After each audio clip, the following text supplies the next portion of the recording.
Happy Monday. It's Dominic D'Angelo. It's Rumor Innuendo, and it is hot as the Dickens up here in Pennsylvania.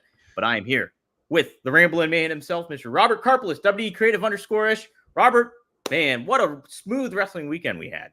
What a strong Saturday PLE that we got from Clash at the Castle. What a stacked Monday Night Raw we're gonna have tonight from Texas, and what a time to be tuning in live to Rumor and Innuendo. Antonio Santos says it's a happy Monday for everyone except Drew. Oh yeah.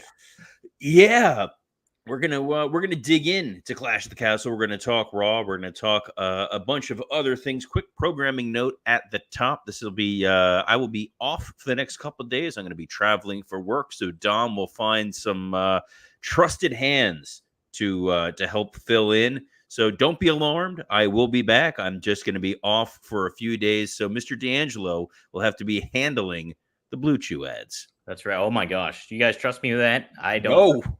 Yeah. Anyone who's listened to any of our podcasts of late knows maybe trusting Dom, but this might not be the greatest idea. But you know what was a great idea? The creative decisions that we saw in Scotland on Saturday. Yes, I like the show, Robert. It was very well done. I did have a few discrepancies, but we can cover it. Let's just do it in chronological order too. See, you're getting how this works already. I love it. I'm getting the hang of it.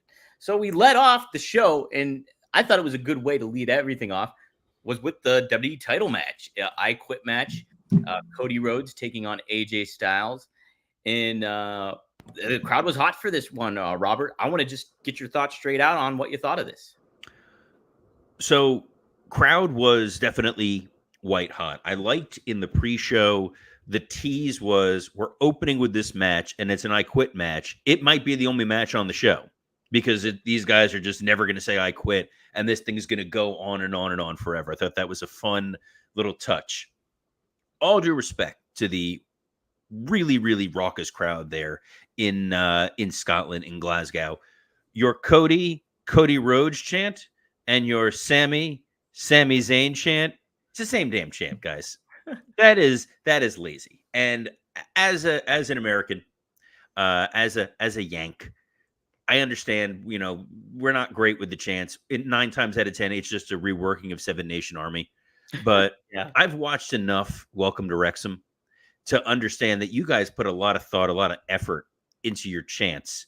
And that was kind of lazy, guys. That was mid 2000s WWE booking right there, kids. Oh man, you're criticizing the crowd. That's take that. Wow. Well, you know what? I would have been nicer to the crowd, but there was one guy with a sign. Oh yes. What was that sign? I love TV time. Is that what it said? That was who it was. I screenshotted that to the group. Yeah, you did. I saw that on TV, and I was like, you know what? No PLEs for you guys now for a decade, at least. Guy brings a I love TV time sign. You get what you deserve. Oh my. AJ Styles got what he deserved. See? So this is what I loved about this I Quit match. The build up to it, they made the build up make sense within the confines of the match. So AJ was told, you got to go to the back of the line. You got to earn another title opportunity. Instead, he did the Mark Henry fake retirement. And you got this enraged Cody Rhodes who put him into an I Quit match. Had this been a straight up wrestling match, had this been a no disqualification match, Falls Get Anywhere match, hardcore match, AJ would have won the title because at one point Cody was knocked loopy. He was unable to talk. And I love this frustration that AJ was sort of hoisted by his own petard, that because he was put into this very specific kind of match, he couldn't get Cody to say I quit because Cody didn't know where he was. So that's the exception I took with the match. That's the one discrepancy I had. I did not like that aspect of it because if it was a legitimate fight, somebody passed out, was not further able to compete, no matter what the stipulation of you saying I quit. If you can't even say I quit because you're physically unable to because you've passed out, the match should be over. No, I'll lawyer you, man. These are the stipulations. The stipulation is you need to make the guy say, I quit. If you knock him unconscious, That's your fault for not having a good strategy. Yeah, but that becomes like, if you're looking at it from a realistic standpoint, that becomes a metaphor. Realistic standpoint. No, we're in story mode. We're in story world. But But that's even what I story mean, though. world, this is why WrestleMania 13 was always so frustrating, because Austin never said I quit. He passed out. So they've Right. learned from case precedent in the past that Ken Shamrock is a bad referee, that the referee knew, I need to hear the words. I also loved the use of the handcuffs, again, introduced by AJ. Yep. He gets caught, and then he yells, I quit, when Cody is holding the ring steps. And why this was important was the other story going to this was, how much longer does AJ really have? How much more does he think he can go in the ring? And in that moment, the character sees these ring steps that are about to be hurled in his direction. And he thinks, whoa, this might actually end my career. I want to live to fight another day. So he knows this isn't his last fight, and that's why he quits. And I think that sort of subtle storytelling is really novel in wrestling right now in 2024, Dom. I like everything about this match except that one, the pass out thing. I think it was very fun. And to what you're saying, that storytelling was really well told. And I love the aspect that the red herring was Michelle Rhodes, Cody's mom, out ringside. And so you had that element come into play where they did that. And she just slapped the crap out of AJ 3 times. And it just, that further motivated Cody to be like, all right, I'm handcuffing you and getting all that stuff out. And it just a really well done match. That's the only exception I took, was that. Glad you watched her language, by the way, because Mama Rhodes did not watch her language. She didn't. A lot of a-hole language coming out of that sweet old lady. So Right. don't mess with Mama Rhodes, and don't mess with the hometown crowd if you are a tag team. That's it. Yeah. So we had a women's tag team championship match, a triple threat. It was Zoe Stark and Shayna Baszler taking on Alba Fire and Isla Dawn against the champs, Bianca Belair and Jade Cargill. I liked this match too, and it felt I'm totally fine with the belts going to those gals, or the titles going to those gals. Sorry, thank you. You're welcome. First you're almost cursing, then you're saying belt. Wait until I'm not here. I feel like be... you know what I feel like this is, guys. I feel like once I'm going to be gone, like he's going to throw a party tomorrow. Damn. There's going to be a wild bacchanal. They're going to be using. You're going to probably bring your scumbag brother, who the Jeff Jarrett enabler himself, and he's going to be on here using profanity and talking about belts. Not on my watch. Not happening here today, at least. But not today, Satan. Not today. Yeah, but I agree. Really smartly laid out triple threat tag match. It was novel to have the 3 women in the ring at any given time. Yes, Jade had 2 botches. Yes. The botch on the top rope and the fake tap out. What was about that? What do you think happened there? I just think it was a moment of she was selling and just kind of forgot. Oh. Okay. It happens. You're trying to sell the I can't breathe. She's got my neck, or whatever it is, and that looks like you're tapping out. I just found it weird the announcers made such a focus on it. Well, because you have to call what you see. Mm-hmm. And if you don't, Cole of late has worked hard to gain this sort of credibility. You have to point it out. Mm-hmm. This can't be AEW with Aubrey Edwards last week, who's staring right at the low blow. It's a good thing she wasn't looking at it. No, she saw it. No, she saw it. But weird decision in some ways to take the titles off Jade and Bianca. I think Bianca is incredible. I think Jade has shown she needs someone there to help her. She cannot be the sole focus in the ring. She's still putting it all together. But this feels like this was probably an audible. This feels like this was a game time decision.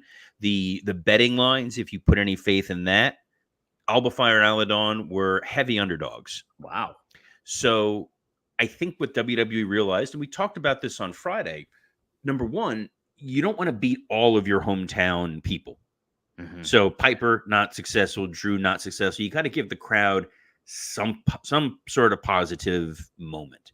And they got a positive moment. Alba Fire, they said that she had some sort of a family tragedy. I saw online, again, rumor and innuendo that her mother had passed away a few weeks ago, which obviously we send our condolences, whatever's going on there. Yep. But you wanted to give that audience a happy local moment. you can always get the titles back to Bianca and Jade. Bianca and Jade didn't get pinned. We even hypothesized on Friday, if they were ever going to lose these tag titles, this was sort of the situation.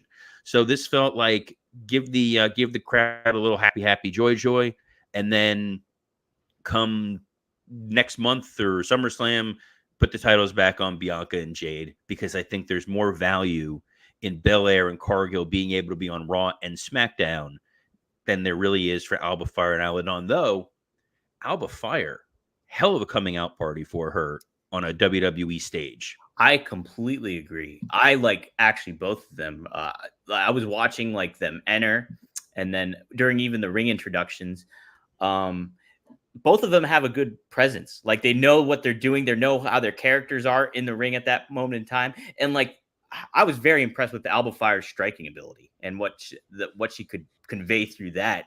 And it just looked intense. So I think this was the best of kind of all worlds here, because you have, sure, you want Jade and Bianca together. I think it's imperative that you keep these two together for a while. And I think you can completely have them win those titles back, and it just be totally fine. You don't miss a beat. You get that good feeling nature of, hey, the hometown girls get the win. They're the champions. And then on top of it, you have the other aspect of Zoe Stark and Shayna Baszler, where they've been teasing with Sonya Deville and struggling to find, hey, people don't respect you guys. Let me help you out.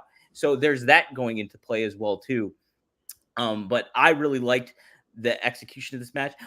Robert, I kind of want to get your perspective on this too. The Jade botch when she jumped off the ropes, there seemed to be a lot of rope issues. I wonder if there was something going on necessarily where they had to kind of be cognizant of what was going on there. If the rope was too loose or something like that, that something was going on there. It is very possible. I don't know that they necessarily flew their entire ring crew over there to set up for this PLE. It's very possible they did, or they could have used locals in some capacity, or it's just Jade had a moment. Sure. So it's a toss up, but the fact is it happened. She reset. She moved on. We didn't touch on the post match Cody situation. Yeah. Oh no, we didn't. Yes. So the new bloodline comes out, tries to attack Cody. Randy Orton and Kevin Owens come and make the save. And we have a little bit of a shot of Randy Orton looking at that WWE championship. Good stuff. Like that tease. Mm-hmm. Would have preferred Orton to have not been in gear. Yeah. Just because that was a little... Wait, and I tweeted it out during the show. I'm like, it's a good thing I was in Scotland, in Gorilla, in my gear, oiled up, with my music ready to go. Yeah, right. You just never know. Yeah. I like the tease. Be ready. I like the foreshadowing. I like that it's Solo trying to go after Cody, making his move, when the idea kind of felt like, hey, we're waiting for Roman's return, guys. Like, as the bloodline, your goal is to put that title back around Roman's waist, and Solo doing his own thing, sowing those seeds. And then Orton, the way that he looked at Cody's title was like the way you look at Dean Martin. That's perfect analogy. Or the way that Chad Gable was looking at the Intercontinental title. That's it, man. This was the next match on tap. Sami Zayn taking on Chad Gable. We had Maxine Dupree come out in a boot. Otis accompanying her. And man, big takeaway from this match is just, again, how good Chad Gable is at everything he does in the ring. Oh, Chad Gable's incredible. And the chemistry with AJ and Cody is one of those things where you could put them in there every night of the week and it'll be something new and different. Right. Chemistry with Sammy and Gable, same thing. Mm-hmm. They complement each other really, really well. The Otis thing, I think you know what I'm going to say. Yeah, it's not. I was saying, I think the turn should have happened there completely, right? Is that what you're thinking? So I don't know that you would have given the turn at the PLE. I think there's more money for it happening on Raw, mm-hmm. where the crowd is already white hot for everything in Scotland. You didn't need to give them that big moment. But if you save this as a big TV moment, it's another story beat, as opposed to a moment that just happened within the confines of a match. Yeah. So Otis first sacrificing himself for Gable to show that he was loyal, and then realizing he needs to take Maxine to the back, a little, Miss Elizabeth vibe there. Gable getting upset, it leading to him losing. I would have liked to have seen Gable win their Continental title. I get that there's other stories to be told. If I'm Sammy and I'm the mid-card champion and you got Braun Breaker floating around looking for something to do, I'd be taping up those ribs pretty soon. Get ready, Sammy. That kind of feels like where we're moving with it. I think there's something not to fantasy book, because as we know, CM Punk made it very clear in the post-show press conference, he's not a fan of that kind of stuff. But you can get to Gable versus Otis.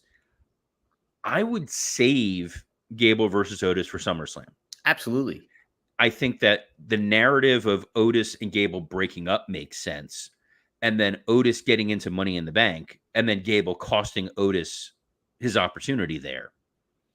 That could be kind of fun. You could definitely have fun with that if they're both participants in that match. I think that would be a great way to kind of build to a one-on-one at SummerSlam. I will say something I did notice. We talked about the referees and stuff like that. When it came to Sammy was leaning on the ropes, and Chad wanted Maxine to hit Sammy with the belt title. Good Lord, man. I'm a WCW kid. That explains a lot. It does. Who killed WCW? Dom. I did it. It was me. But I was watching it, and Gable is watching everything unfold while the ref has his back turned to him. So Gable's literally doing nothing for the ref to be distracted by. Like, the ref could easily turn around and see all that was going on, but the ref just maintained focus on Chad this whole time, who's just staring at what's going on. So that kind of threw me off, little nitpicky thing. But ultimately, yeah, I'm really digging what these guys are doing with the storyline and stuff like that. So that's kind of all my thoughts on that. So moving on, we have... What was next? Oh, Bayley and Piper Niven. Yeah, the WWE Women's Championship. Bayley taking on Piper Niven. This was a good match. On Friday, I mentioned how this could be a real coming out party for Piper Niven, despite her losing. I think she did a good job, but nothing, if I had hair, didn't blow it back necessarily. So, but what do you think about this match? Solid match, physical match. Crowd was evenly split. They didn't boo Bayley. No. But they were cheering. There were definitely cheers for Piper. There was definitely Bayley chants. Chelsea Green added the right amount of sports entertainment, especially coming out in the lucha mask after. It was exactly what we said. Bayley was going to be able to show she could work against the bigger opponent. Piper was very physical. She was able to pull out some interesting moves. I think she rose to the challenge, but it was a cold feud going into it. Mm-hmm. And it was a foregone conclusion what was going to happen here. It was totally fine. It was probably the weakest match on the card, but it by no means was a bad match. No, I agree. Mm-hmm. I think Bayley just needs, when she's in that kind of crowd, I think it plays to her baby face, like her baby face ability. But I think she needs just a little bit more. I would really consider going back to a new version of the hugging stuff. I think that just really benefits her. But we'll see what they end up doing with her. Long distance high fives, where she's not actually having to touch wrestling fans. They smell great. Ask MJF. World Heavyweight Championship match. It's Damian Priest taking on Drew McIntyre. And wow, this was probably my favorite match of the night, Robert. I liked everything that they did with this. But what do you think?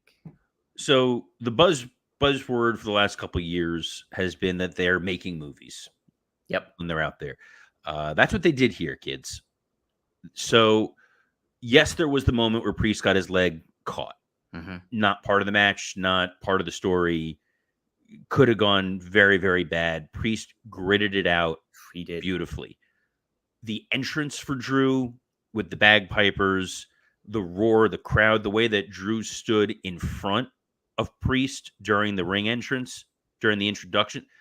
Great tension. I mean, Drew was a monster babyface. I said that if they wanted to get the crowd to boo him, they could have.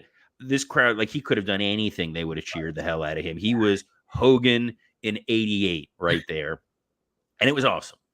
The match was a very physical match. It was a well-told match. That crowd bit on just about every false finish that there was there. And then when there was the ref bump, I was like, oh, see what we're doing here. The camera placement. Yes. Of the referee sliding in, and you just see the red shoes. You see the Nikes. Yeah. and you see the slick back hair, and it's 1, 2, and then you realize it's Punk. Unbelievable.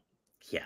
Unbelievable. The fact that they telegraphed earlier in the match that the 2 fingers up in the UK means the same thing as a 1 finger salute here. Put your hand down, Dom. This is a family show.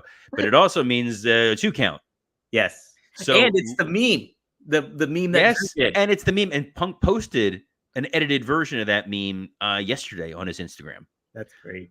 Everything about this worked beautifully. The low blow, the smug smirk, finding the 3 fans in the front row wearing the Punk shirts for him to go celebrate with, Priest not having seen what happened but still getting the pin.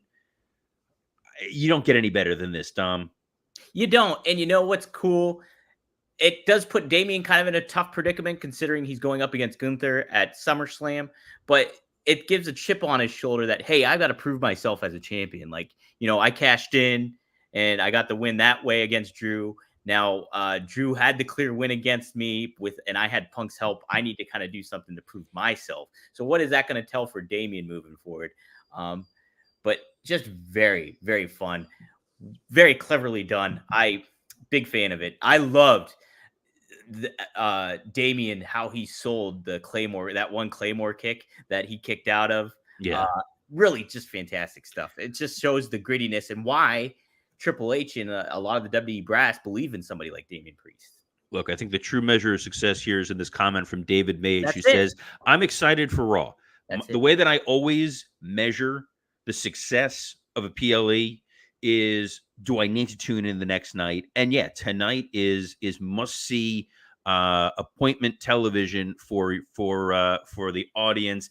And guys, if you want to make your next trip to the bedroom a must see appointment for your partner, can we recommend our friends at Blue Chew?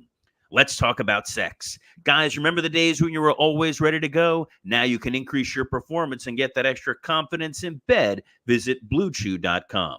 Blue Chew is a unique online service that delivers the same active ingredients as Viagra, Cialis, and Levitra, but in chewable tablets and at a fraction of the cost. You can take them anytime, day or night, so you can plan ahead or be ready whenever an opportunity arises. The process is simple. Sign up at BlueChew.com, consult with one of their licensed medical providers, and once you're approved, you'll receive your prescription within days. The best part? It's all done online. No visits to the doctor's office, no awkward conversations, and no waiting in line at the pharmacy. Blue Chew tablets are made in the USA and prepared and shipped direct to your door in a discreet package. One of the big takeaways during Clash at the Castle was that decibel meter. And if you want your lady to break that decibel meter, Blue Chew wants to help you have better sex. Discover your options at BlueChew.com. Chew it and do it. And we've got a special deal for our listeners. Try Blue Chew free when you use our promo code RUMOR at checkout. Just pay $5 shipping. That's BlueChew.com, promo code RUMOR to receive your first month free. Visit BlueChew.com for more details and important safety information. And we thank Blue Chew for sponsoring this episode of Rumor and Innuendo. I'm worried like tomorrow I'm going to be in a board meeting and I'm just going to start, like, I'm going to realize, like, oh, it's 12:15. I got to slip this in somewhere. Start And talking about Blue Chew. Start saying it. Yes. And you know what they're going to do, Dom? They're going to use promo code RUMOR. That's they're it. going to get their first month free. BlueChew.com, promo code RUMOR. You know what's not a rumor? What? Monday Night Raw tonight's going to be a can't miss show. I very much agree. Is Punk scheduled for it? I don't think he wasn't on tap. He wouldn't be on tap. He's straight edge. Oh, good point. Yes. But we do have some interesting stuff going down for sure. The Money in the Bank qualifiers starting off, and these are always kind of fun. I even like these a little bit. I like these qualifying matches even more than King of the Ring stuff. So it's kind of nice. Then we also have Xavier Woods taking on Karrion Kross. Now, this has been an intriguing storyline for me. I love Karrion Kross, so I'm intrigued to see what they ended up doing here. I want to see some real developments happening between these, the New Day and the Final Testament. So we'll see. And then on top of it, I think we're going to get the QR code reveal tonight. So are we going to see Uncle Howdy, Robert? What do you think? So your gentleman friend, Sean Ross Sapp, yes, has said that in one of his reports that this group is not going to have the same supernatural elements to it. If that is the case, I'll be a lot happier. Yeah. I think it's an interesting collection of people that we may see a part of this. There's a lot of names that have been floated around. A Dexter Loomis, a Joe Gacy, a Nikki Cross, obviously Uncle Howdy, maybe the return of Eric Rowan. Mm-hmm. Lot of fun intrigue. Spooky group. You have Karrion Kross taking on Xavier Woods. Karrion Kross has his own spooky group. Are we getting a spooky gang war? Ooh. Are these guys targeting Sami Zayn? A lot of interesting opportunities for a potentially big reveal. I think that they know there's a lot of pressure on this, but the nice thing is they've had a lot of time to build. And this is not just going to be done haphazard. This is not going to be a who killed WCW situation. I hope. Yes. I would most like to see whatever this group is called, Wyatt Six, you name it. I'd like to see it more like a cult kind of thing. And kind of what we got with the original Wyatt family without the supernatural stuff.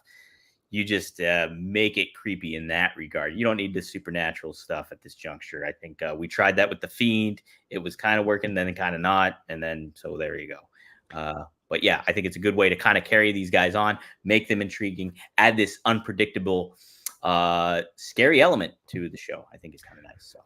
Well, Dom, you'll be able to cover that tomorrow at noon Eastern on the plethora of platforms in which this show is streaming. The WWE Creative _ish X account, the Dominic D'Angelo X account, the SE Scoops X account, the Podcast Heat X account. Podcast Heat is who makes this show possible. The Working Stiff X account, the Rumor and Innuendo X account, as well as on YouTube, Working Stiff, Rumor and Innuendo, and ad-free shows. But Dom, you got a couple other shows that you have a hand in. That is correct. I work one of a kind with RVD. It drops today, Monday at 4:20 p.m. Eastern Standard Time. You can catch it early at OneTrueSportTV.com if you join up and sign up for the membership there. But wow, what an episode we had. We covered Rob's time in WCW. And he goes in depth about like the wrestlers he's interacted with, tips he got from Vader at the time, his match with Kevin Nash. Really, really fun stuff. And then really powerful RVDology segment. He talks about Father's Day and having regret and a lot of that stuff. It's a must-see. It's definitely a must-see episode. Please check that out. Go to rvdtv.com. Drops there every Monday, 4:20 p.m. Eastern Standard Time. Then we got Straight Talk with the Boss, Greg Gagne, Magnum TA. We talk about the Common Man this week, including the Crusher, Dusty Rhodes. And then we go in depth a little bit about Ricochet. It's a fun episode. That will drop tomorrow on 4horsemannetwork.com. You can also catch it early on OneTrueSportTV.com. Magnum was discussed briefly on Something to Wrestle this week. It was one of the Bruce questions they were asking about how Magnum would have done in the WWE, and a little bit of insight from Mr. Pritchard on that. Worth checking out. Look at our synergy across worlds here. Yep. So on behalf of the incredibly synergistic Dominic D'Angelo, I'm Robert Karpelis. Best of luck in your future endeavors. Yes. BlueChew.com, guys.